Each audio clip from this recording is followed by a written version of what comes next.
C'est dans ce parc du nord de la Thaïlande, au cœur de la vallée de Mae Taeng, que quelques éléphants ont trouvé refuge après une vie de misère.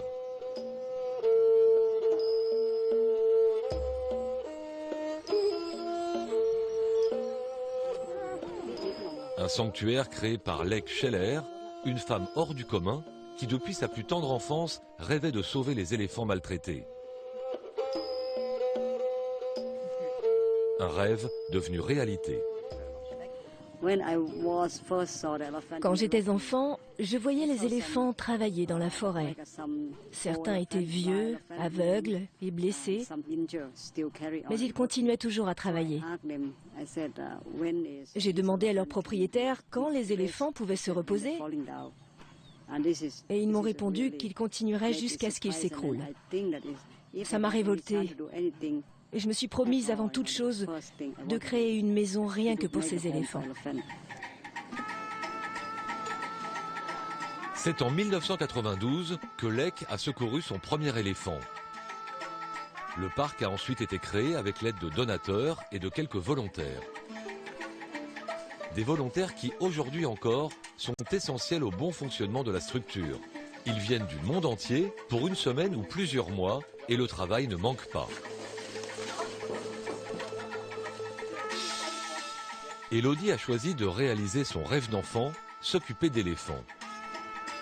Alors quand elle tombe nez à nez pour la première fois avec l'un de ces géants, elle est plutôt impressionnée. On est arrivé que hier, donc il faut aussi qu'on se familiarise avec un certain nombre de choses. Moi je prends mes marques, et puis peut-être en fin de semaine je serai un peu plus téméraire et peut-être que je leur donnerai à manger. Là j'ai pas osé pour l'instant. Pourtant, l'éléphant est très gourmand. Il passe une grande partie de son temps à manger et engloutit plus de 150 kilos de nourriture par jour. Dans cette cuisine, on prépare minutieusement leur goûter composé de bananes, de citrouilles et de pastèques. Mais attention, chacun a des goûts prononcés et des besoins bien spécifiques. Pour les vieux éléphants, on doit tout éplucher. On doit leur donner des fruits plutôt mous comme les pastèques, parce qu'ils n'ont plus de dents. On ne doit pas donner la nourriture des plus jeunes aux vieux éléphants. Ce serait vraiment mauvais pour eux.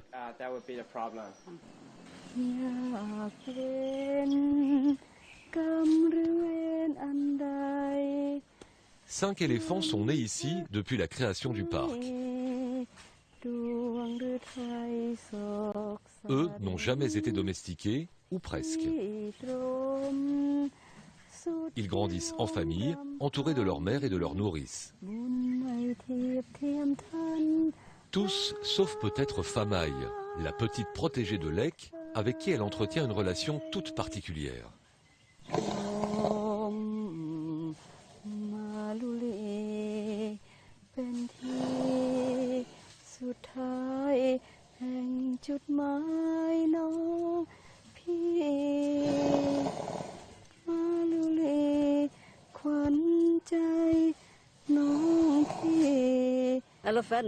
Pour moi, les éléphants ne sont pas des animaux. Je les aime. Ils sont comme mes propres enfants.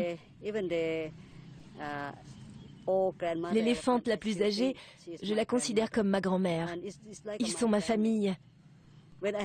Quand l'une d'entre elles meurt, je pleure, comme si j'avais perdu ma grand-mère. Je les aime comme des personnes. Ce ne sont pas des animaux pour moi.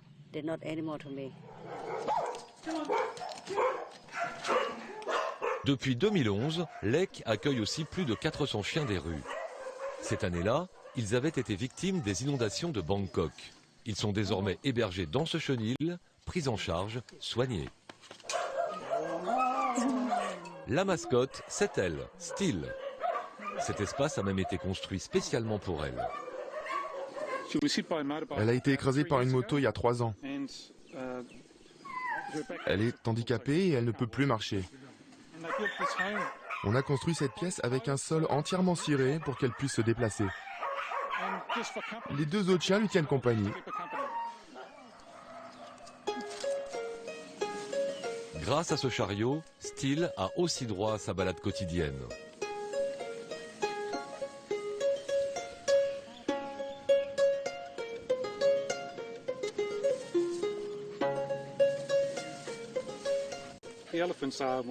Bien sûr, les éléphants sont séduisants, mais les chiens aussi ont besoin de notre aide.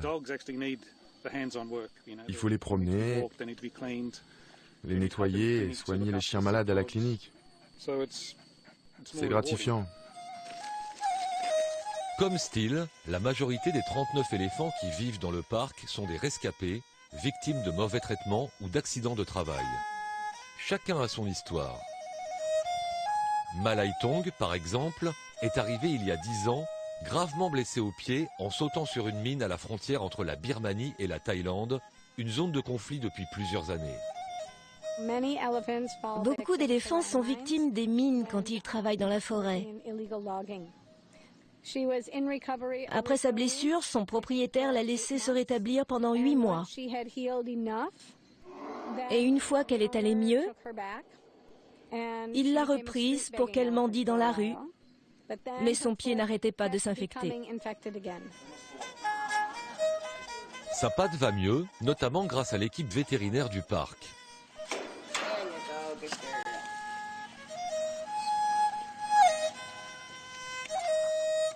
Mais pour que tout se passe bien, ils doivent reprendre confiance en l'être humain. C'est le travail de Chrissy.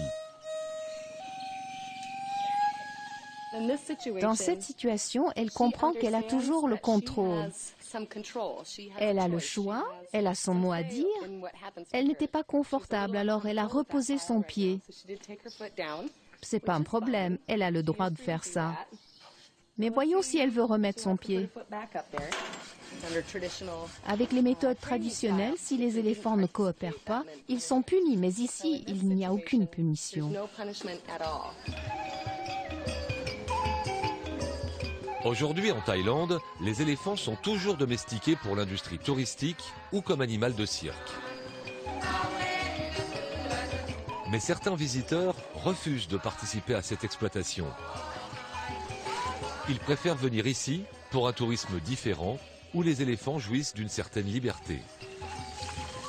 On avait décidé de venir en Thaïlande et de ne pas monter sur les éléphants, de faire en sorte de ne pas cautionner tout ce qui se fait à côté, effectivement, sur l'exploitation des éléphants. Et donc on a choisi ce camp pour cela. On a vraiment l'impression qu'il y a un bien-être chez les éléphants et du coup, les êtres humains qui sont ici pour travailler ou pour visiter sont aussi, je trouve, très détendus et très apaisés.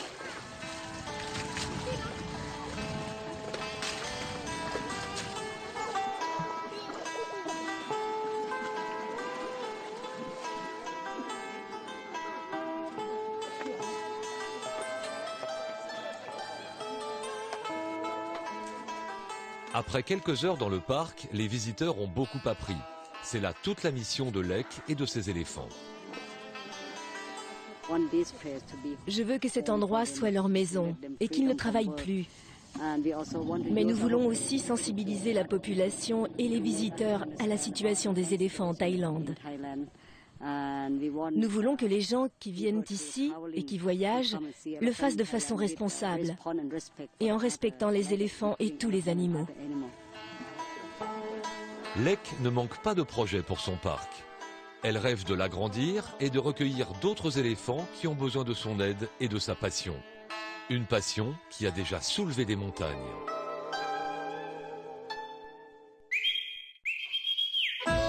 Exceptionnellement, pas de diffusion la semaine prochaine en raison du départ de la Route du Rhum. On se retrouve donc dans 15 jours avec une émission Free Ride. Nous serons dans la roue du double champion d'Europe de Kenny VTT,